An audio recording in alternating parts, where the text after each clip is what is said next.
Chaque jour, l'humanité passe 1 360 000 ans à scroller. Presque 5 milliards de personnes actives, quasi 60% de la population mondiale, pour 2h30 en moyenne sur les réseaux. Et c'est quoi le réseau social le plus addictif? TikTok bien sûr, on y reste 23h30 par mois. Juste derrière il y a YouTube, puis Facebook, WhatsApp et enfin Instagram. Ah ouais, mais les plus populaires c'est quoi? Facebook, avec presque 3 milliards d'utilisateurs. Derrière il y a YouTube, WhatsApp et Insta, autour de 2 milliards. TikTok c'est un peu plus loin vu que c'est divisé en deux applis. En Chine ça s'appelle Douyin. Les autres du style Telegram, Twitter ou Snapchat c'est encore un cran en dessous, entre 500 et 700 millions. Waouh, comment ils font pour gérer tout ça? Genre, si j'étais patronne, je ferais quoi de mes journées pour que ça explose pas? Coucou, j'ai pas pu m'empêcher d'entendre la question. Pour vous expliquer, le plus simple c'est d'aller en visiter un. Accrochez-vous, découvrons ce que les réseaux sociaux nous cachent. Avant qu'on arrive, faut quand même que je te pose la question. T'es bien protégé?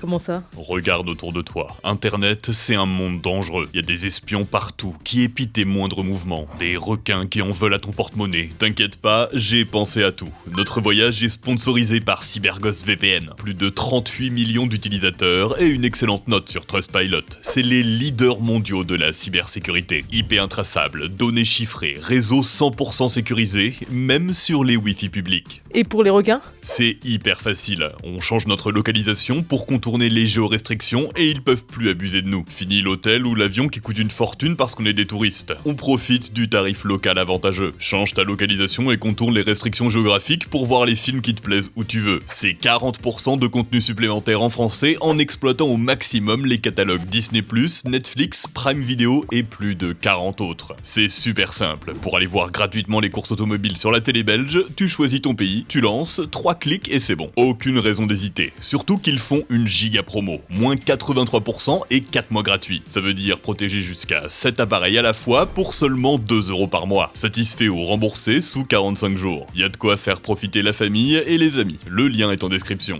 Ça c'est Twitter, enfin X, c'est pas le réseau le plus populaire, mais c'est l'exemple parfait pour comprendre comment ça fonctionne. Parce que beaucoup de choses ont leak, même le code de l'algorithme. Eux, comme les autres, ils ont un gros problème, il y a trop de contenu. 500 millions de tweets écrits chaque jour, 6000 par seconde. Et c'est une moyenne, hein. Le record absolu c'est 143 000 pendant une diffusion du Château dans le ciel au Japon. La tradition là-bas c'est de crier le même sort que les héros à la fin du film. Le tweet le plus liké de tous les temps, c'est l'annonce du décès de l'acteur Chadwick Boseman, 6,8 millions. Vous imaginez ce que ça implique en termes de serveurs? Faut être solide, hein. Le pire, c'est que c'est un tout petit morceau. Le plus gros de l'activité, c'est la lecture. Faut trouver un moyen d'afficher efficacement les tweets. Bah c'est simple non? Dès qu'un utilisateur écrit un message, on le stocke dans un serveur. Puis quand quelqu'un ouvre son fil d'actu, on regarde tous les gens qui suivent, avant de chercher dans l'immense base de données les derniers posts, likes, réactions, etc. pour tout afficher. Sauf que ça fait vite beaucoup de gens qui fouillent en même temps dans le même serveur pour trouver un tas d'informations différentes. C'est juste ingérable. Alors chez X, ils ont été malins. Ils ont pris le problème à l'envers et ont inventé le fan-out. Quand quelqu'un écrit, au lieu de simplement archiver son message parmi tous les autres, on va le prédistribuer à l'intégralité de ceux qui le suivent. Comme s'il y avait des petites boîtes. Là c'est ton fil d'actu, là celui de Théodule et là Marie-Antoinette. Bah quand tu te connectes, au lieu de charger tous les messages, on va juste récupérer ta boîte. Une seule action à faire, plein d'énergie économisée. Bon, en vérité, il y a plusieurs boîtes suivant les fils à afficher, mais c'est le principe. Comment ils font avec les gens qui ont trop de followers? Genre Elon avec ses 170 millions, quand il tweet, faut en envoyer un dans chaque boîte. C'est presque un tiers des utilisateurs. Ça résout pas du tout le problème, les serveurs sont autant surchargés. Ouais, c'est le défaut. Là, ils peuvent pas. Les gros comptes sont dans une catégorie à part. Leurs messages sont juste récupérés seulement quand l'utilisateur se connecte. Il y a juste à vérifier s'ils ont posté quelque chose. C'est pas hyper dérangeant, c'est que quelques comptes spéciaux. Attends, mais tu nous caches des choses, y a quand même un tri qui est fait. Des fois on me montre des comptes que je connais pas, ou on me cache des messages que j'aurais dû voir, je suis pas fou. Bien sûr, c'est l'algorithme. La chance qu'on a avec X, c'est que son code est public. Enfin, en partie public. On n'a pas accès à tout, mais suffisamment pour comprendre son fonctionnement. En gros, tous les comptes sont triés dans des sortes de sous-catégories. Les joueurs de foot, les sites de news, les rappeurs, etc. L'algo analyse les comptes qu'on suit, puis identifie les profils des tweets similaires qui pourraient nous plaire à partir de ça. Puis il les passe dans un réseau neuronal à 48 millions de paramètres afin de les trier par pertinence. Il y a des choses qui augmentent le score. Par exemple, un commentaire, c'est 1 point, un retweet 20 points, un like 30. Il y a aussi des buffs cachés, comme mettre une photo ou une vidéo, ou payer le premium. premium. Ouais, X c'est pay to win. Il y a aussi plein de paramètres négatifs qui font baisser le score. Si beaucoup de personnes vous ont bloqué, vous signalent ou vous unfollow, si vous postez des liens bizarres ou des sujets spécifiques, comme quelque chose qui est identifié comme de la désinformation, du harcèlement ou de la violence. Même faire des fautes d'orthographe, ça vous met un malus. Du coup, le shadowban, ça existe ou pas? Il y a vraiment des gens qui se font couper leur visibilité, mais sans rien dire? C'est compliqué, la majorité du temps, c'est plus votre visibilité qui baisse à cause des sujets que vous abordez, plutôt qu'un vrai ban. L'algo peut penser que vous êtes en train de dire un truc horrible alors que vous le combattez, ou simplement avoir des règles bizarres. C'est souvent le fait de ne pas connaître les détails qui rend les gens parano. Mais ça arrive qu'un réseau vienne manuellement mettre des restrictions à quelqu'un. On sait que sur Twitter, à une époque, il y a plein d'influences de droite dure qui étaient sur une blacklist. Leurs posts pouvaient pas aller en tendance par exemple. C'est Elon Musk lui-même qui l'a confirmé. Alors que de l'autre côté, il y avait des VIP. 35 comptes choisis à la main qui avaient leur visibilité boostée, genre LeBron James ou Elon Musk. Sur Meta, il y a un système similaire, X-Check. Ça permet tout simplement à des stars, des personnalités politiques ou des journalistes de n'avoir aucune règle sur Facebook. Il y en a qui en ont profité pour diffuser des messages de haine ou poster des trucs normalement illégaux, comme des nudes d'autres personnes, sans aucune conséquence. De toute façon, on sait que les algos sont pas parfaits. La preuve, des fois ils perdent complètement les pédales. Parce que s'il y a des filtres qui décident quels sujets sont problématiques ou non, rien n'empêche quelqu'un d'aller y toucher manuellement. Après tout, c'est des compagnies privées. Un des exemples les plus connus, c'est Instagram et les troubles alimentaires. Vous commencez par chercher des recettes healthy ou bien vous parlez de votre envie de perdre du poids, puis d'un coup, on vous montre des gens sous-alimentés, qui font la promotion de régimes surréalistes ou de diètes excessives. Ça a fait beaucoup de bruit parce que les plus touchés, c'était de très jeunes ados, sans recul sur la situation. L'algo, lui, il se contente de leur montrer ce qui les intéresse. Sauf que voir à longueur de journée ce genre de contenu,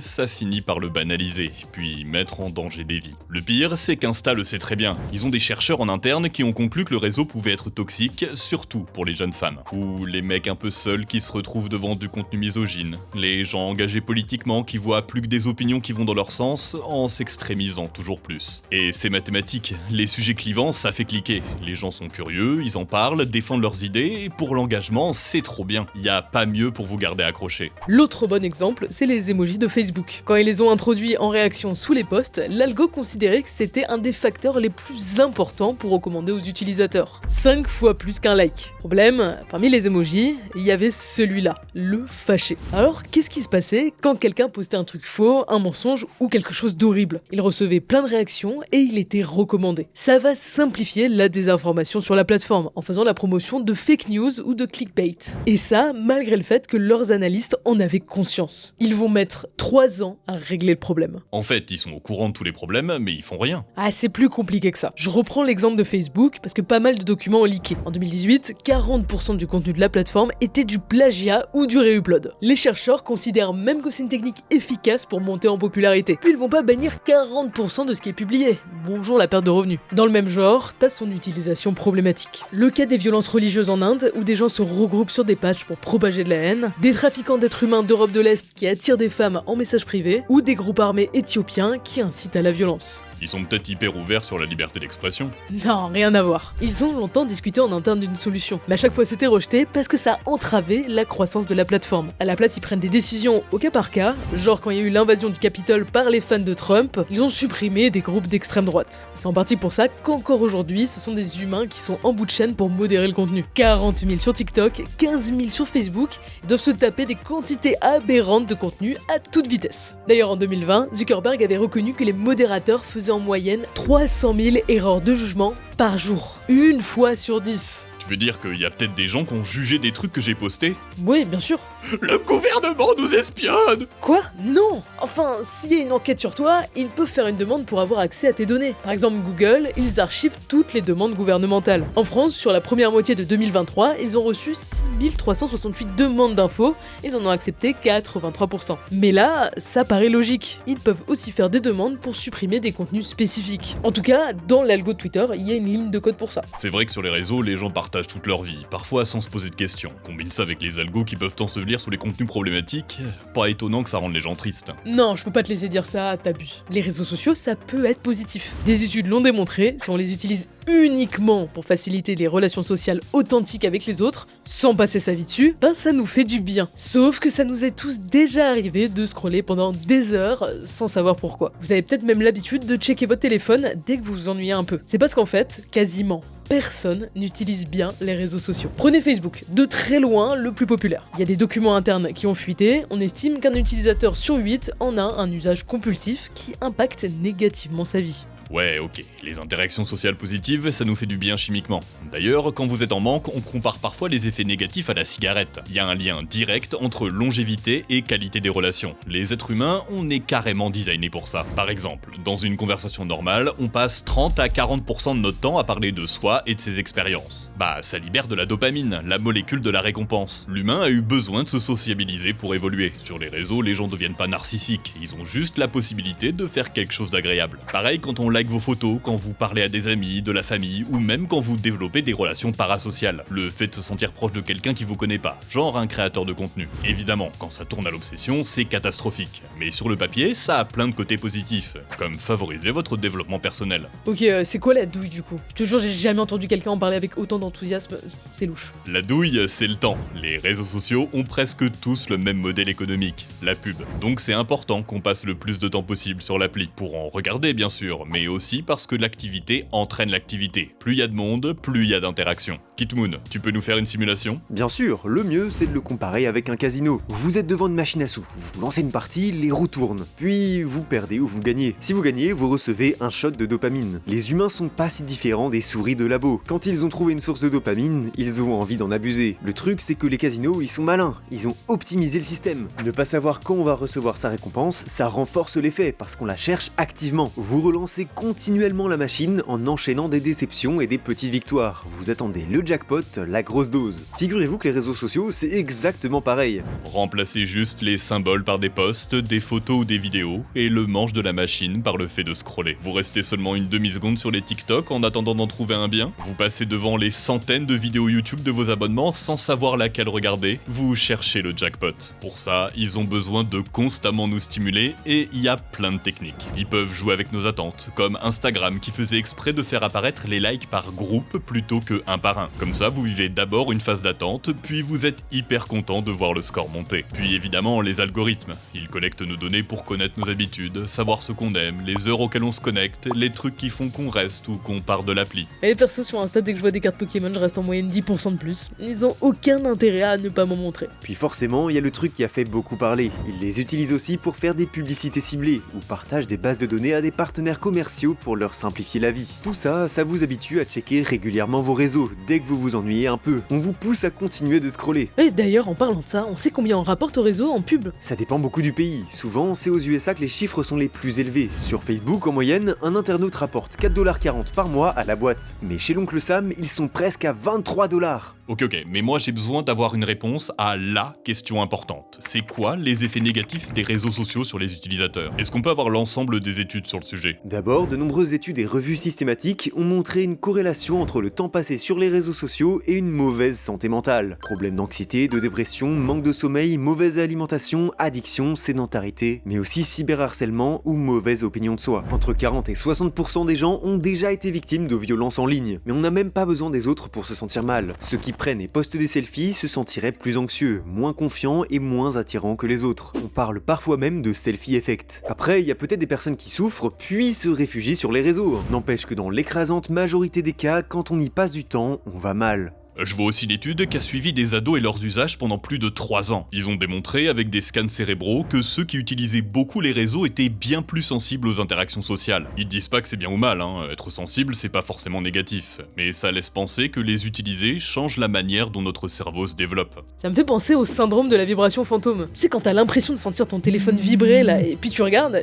mais pas de notif. Certains entendent carrément la sonnerie. Ça touche entre 60 et 90% des gens, surtout ceux qui utilisent beaucoup leur téléphone, encore plus s'ils sont stressés. On ne connaît pas exactement la cause, mais on a aussi remarqué que ça arrive beaucoup quand on attend un message, comme si le cerveau anticipait. Je viens de trouver un truc qui va faire trop plaisir aux vieux comme moi qui engueulent leurs potes quand ils sortent leur téléphone pendant un concert. Les gens qui postent leurs souvenirs en ligne se souviennent systématiquement moins bien des événements auxquels ils participent. Y a pire, non seulement ils s'en souviennent moins bien, mais en plus c'est influencé par le score des posts. Si ta photo fait 500 likes ou retweets, tu te souviens mieux de la soirée que si elle flop, parce qu'on s'y attache, et en plus ton réseau risque de te la ressortir pour te rappeler à quel point c'était bien. Mais est-ce qu'il n'y a pas des avantages? Par exemple, la quantité d'infos qu'on traite en continu, ça doit nous rendre meilleurs pour faire plusieurs choses à la fois. Ça dépend des études. Certaines disent que ça rend les gens plus sensibles aux stimulus extérieurs, donc qu'ils ont plus de mal à se concentrer ou passer efficacement d'une tâche à une autre. Il y en a qui trouvent qu'au contraire, ça a un impact positif, mais seulement chez les gens de moins de 30 ans. Il faut quand même préciser, dans la quasi-totalité des cas, les problèmes sont liés à la surutilisation. On développe pas des pathologies après avoir lancé 3 fois TikTok. Après, c'est courant, non? Là, je vois qu'en France, 5% des garçons et 11% des filles de moins de 15 ans en ont déjà un usage problématique. Au Royaume-Uni, c'est la moitié des ados qui se disent accros. Les problèmes se mélangent aux avantages. On peut pas juste retirer le téléphone des mains de quelqu'un et espérer qu'il aille mieux. La preuve, les cures de désintox digital. À part pour la dépression où ça a l'air utile, y a pas vraiment de conclusion claire. C'est parfois positif, parfois négatif, souvent ça change pas grand chose. Il y a aussi la qualité de l'information. Vous saviez que sur Twitter, les fake news sont 70% plus retweets que les true news, ou qu'il faut 6 fois plus de temps à une histoire vraie pour se répandre à 1500 personnes? Et on sait pourquoi? Le sentiment de nouveauté.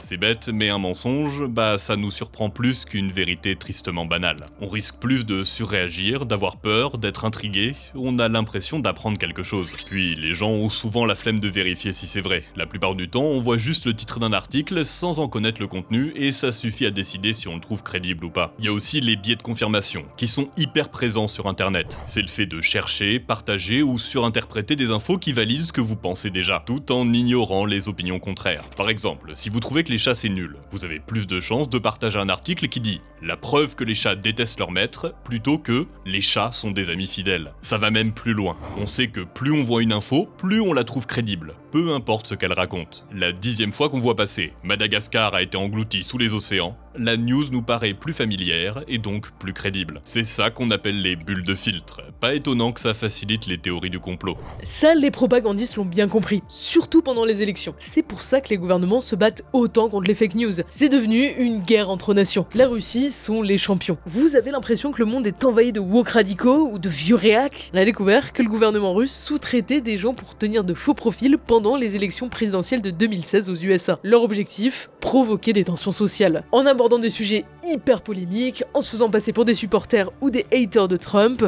ils tenaient même des pages publiques pour organiser des manifestations qui se sont vraiment déroulées. Croyez pas qu'on est épargné en France. La prochaine fois qu'il y a un mouvement social, regardez attentivement les profils qui partagent les infos les plus extrêmes. Si ça se trouve, c'est un faux, tenu par un type dont c'est le job de vous énerver. C'est loin d'être de la fiction, ça s'est prouvé encore très récemment. De toute façon, c'est pas nouveau. Déjà dans les années 80, l'URSS essayait de faire croire que le sida avait été inventé par l'Occident en laboratoire, grâce à des publications dans des journaux par exemple.